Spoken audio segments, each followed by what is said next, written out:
ধুনীয়া এযোৰ কাপোৰ দেখুৱাবলৈ বিচাৰিছোঁ আপোনালোকক। মিচিং কাপোৰ হয়, খুব ধুনীয়া দেখিছে। কালাৰটো ইমান বেছি ধুনীয়া, কাপোৰযোৰো ইমান বেছি ধুনীয়া আৰু ফুলৰ ডিজাইনটো বৰ বেছি মৰম লগা আৰু ধুনীয়া, চিম্পল হয়, দেখাত বৰ বেছি ধুনীয়া।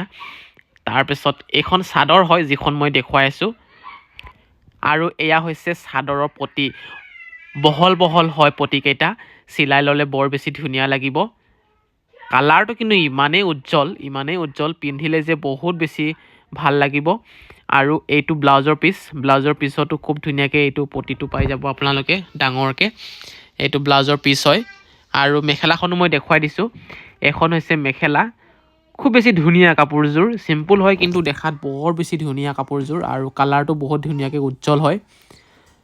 কাপোৰযোৰৰ দামটো মই স্ক্ৰীণত লিখি থৈ দিছোঁ, আৰু অৰ্ডাৰ কৰিবলৈ একেবাৰে সহজ। হোৱাটছআপ কৰিব আপোনালোকে, হোৱাটছআপ নম্বৰ আমি স্ক্ৰীণত দি ৰাখিছোঁ।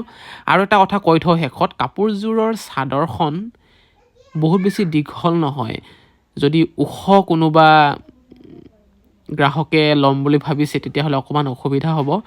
যদি চাপৰ হয় তেতিয়াহ'লে ভালেই হ'ব বাৰু, কিন্তু চাদৰখন জোখতকৈ অকণমান চুটি হয়। ওখ গ্ৰাহকসকলে অলপ অসুবিধা পাব যদি ল'বলৈ বিচাৰিছে।